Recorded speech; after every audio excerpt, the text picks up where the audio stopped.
some more.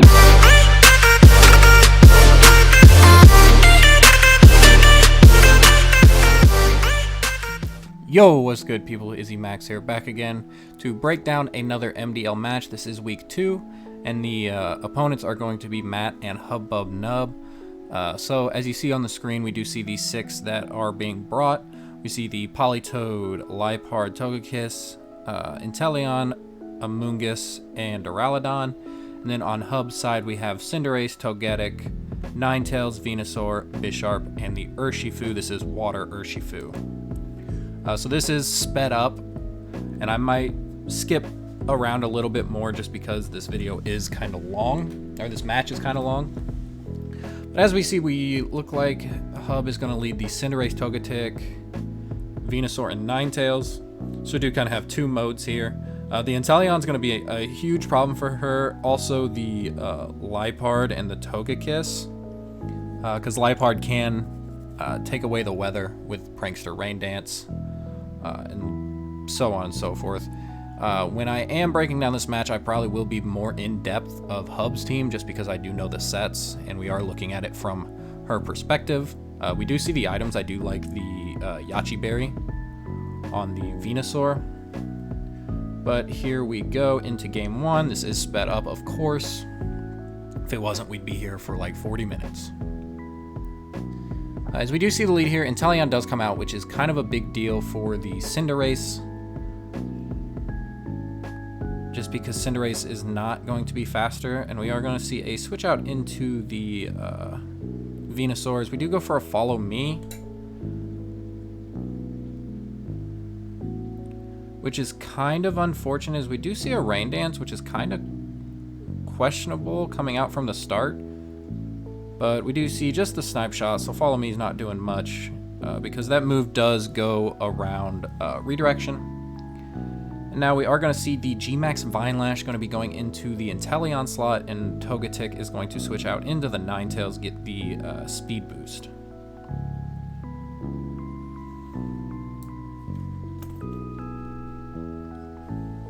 Inteleon is switching out here into the Togekiss. Togetic is switching out into the Ninetales. Darn it. And there's the Dynamax. I tried skipping it because that animation is really long, but anyway, we do have the G-Max Venusaur coming out here. We are just going to see a Taunt into the Ninetales, so that was a really good switch. And Vine Lash coming out here into the Togekiss. Not doing too much damage, but the residual turn by turn is going to actually help out a lot. Here we are going to go for the Max Ooze into the Togekiss, and I'm going to guess Heat Wave just because it double targets. So here we see he is going to Dynamax the Togekiss, so I'm guessing this is probably a Crit Kiss. Kind of wish the Venusaur would have protected on this turn. I think that would have been a really good play. We do see the Heat Wave. Togekiss unfortunately dodges it, but I don't think it's a huge deal as the burn does hit on the Liepard. And Venusaur does go down here to the Max Airstream. That's to be expected. I think Koba Berry probably would have been better, but Yachi I think was a good train of thought, I guess. Just because the Inteleon can cover like Ice Beam and stuff, so Venusaur would be a really good switch into the Inteleon. As we do see here, we're going for, I guess, an Iron Head into the Togekiss and a Scorching Sands into the Liepard. Really banking on not getting a crit. As we do see the Taunt come out, guessing it was for a hard switch, but Cinderace is able to live the Airstream, no crit. And we do see the Scorching Sands comes out, almost KOing the Liepard. It will die to the Vine Lash plus Burn, and then Togekiss is going to go down there to the Iron Head. Overall, really good plays. And now we are on a 3v1, or 3v2, but the Cinderace is basically dead at this point. Inteleon comes out with Duraludon. Sucker Punch would have been a better play here instead of going for the bounce, but didn't really think about it. As the Icy Wind comes out, and it is going to just KO the Cinderace. Didn't really think Icy Wind was the bring. But here comes Snarl. It's actually able to drop the special attack of the Ninetales, which is kind of actually important because this would have killed with the Vine Lash. And then I don't think Duraludon could have actually taken care of the Togekiss with the Ninetales. So that Snarl actually came in super clutch. As we see here, we are just going to see a helping hand because both of these Mons don't really care about Follow Me. And the Scorching Sands is going to go into the Duraludon. But Snipe Shot's able to knock out the Ninetales, and the Togetic doesn't have any attacking moves, so we're just going to go ahead and fast forward into Game 2. Checking the Urshifu here, we are going to see a, I believe it was a Sun lead. No, this was the pure offensive lead. With the Urshifu in the back, not bringing Togetic. Bisharp never shows up, neither does Politoed.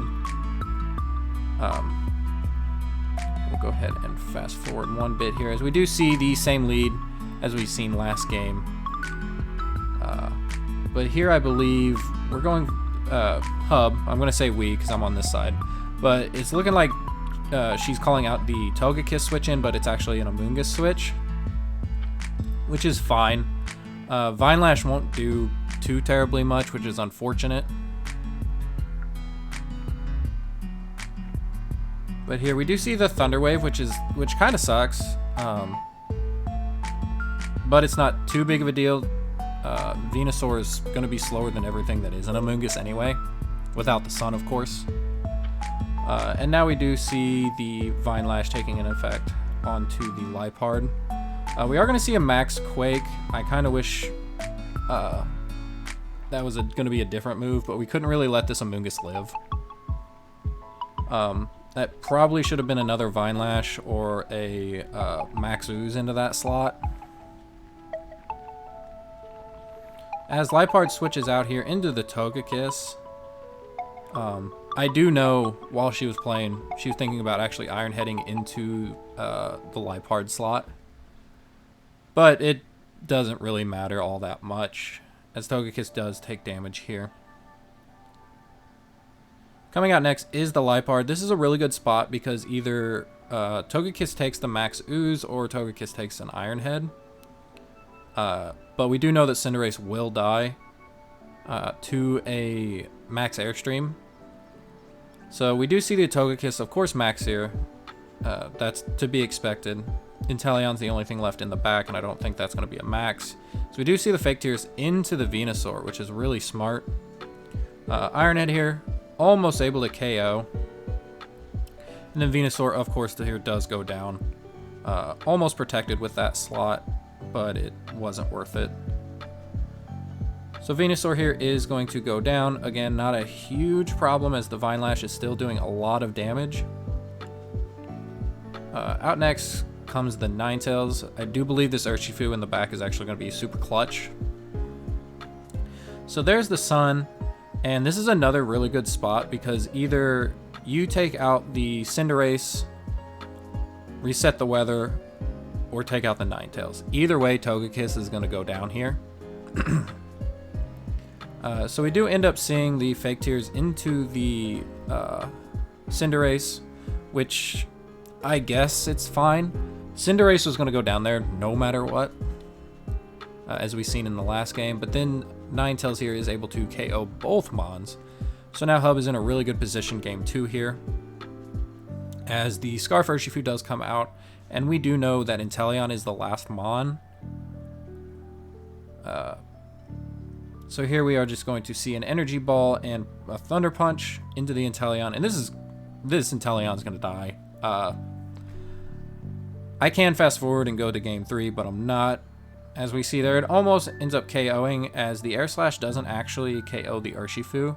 And Inteleon does just go down to the Life Orb. So here in Game 3, I do believe it is an Urshifu Togetic lead with Ninetales and Venusaur in the back. Just trying to change it up, trying to counter lead Matt, as he almost times out. So here we are in game 3. Overall, this is a super good match. No matter the winner, they both played very, very well. As we do see the Leipard Inteleon lead again.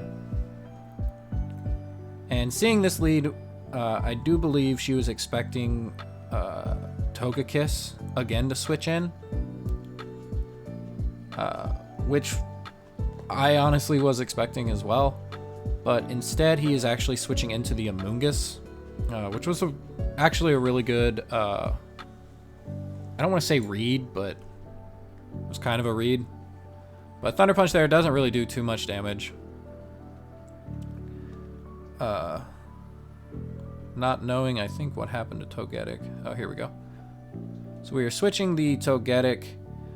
Almost, this is going to be key, almost switch the Venusaur into the Togetic slot. But honestly, I wouldn't expect a Spore to come out in the Togetic slot either. But here we do see a Thunder Wave into the Venusaur and a Spore into the Ninetales. So this is actually super important.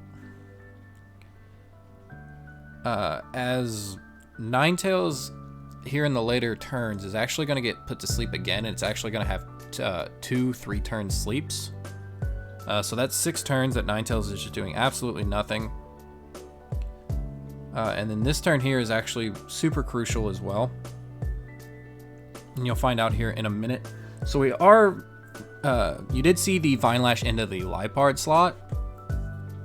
So Venusaur here Gigantamaxes and is going for the Vine Lash. We do see the Fake Tears, not a huge deal. But Ninetales is asleep, and Venusaur is also paralyzed. So that was just a wasted turn. And the thing is, Leipard would have died. I do think that was a 100% guaranteed kill.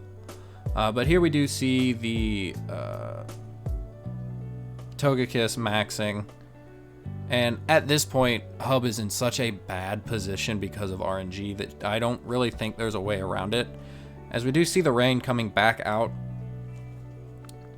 Ninetales is, of course, asleep again. We do see the max Airstream into the max guard, which is fine at this point. You're just trying to waste Dynamax turns.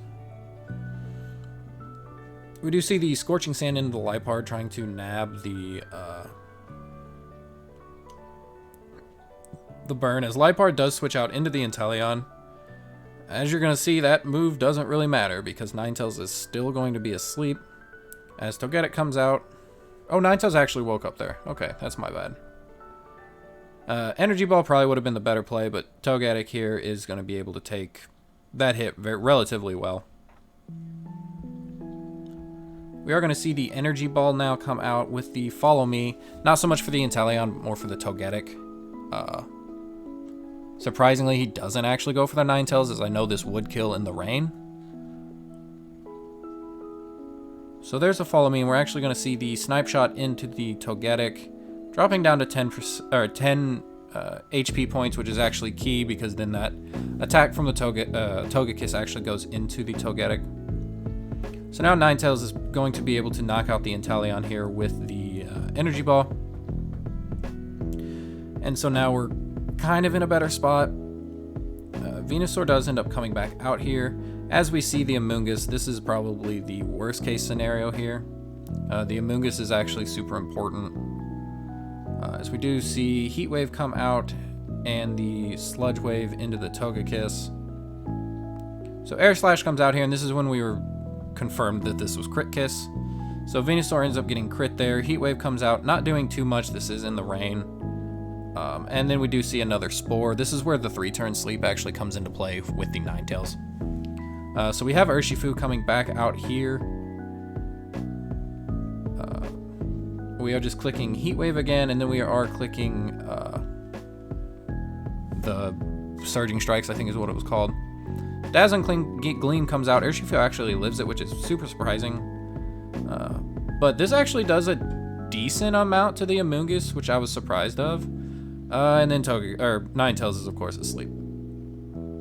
So the rain stops here, which is would have been important. And we are just going to try to do the Surging Strikes again as the Urshifu does go down. And Ninetales is still asleep. He goes for another Spore. which if the heat wave would have hit, it would have killed the Amoonguss. I do believe so. As we do see the Amoonguss actually switching out here into the Liepard. We do see the Protect from the Togekiss, but Ninetales is of course asleep again. So there are 2 sleeps there that were actually super important. Of course, the first turn sleep is guaranteed. I'm going to talk over this because we can kind of already see where this game's going.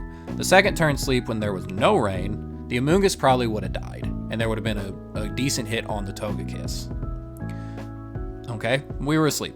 That turn, it would have still been a really good hit on the Liepard,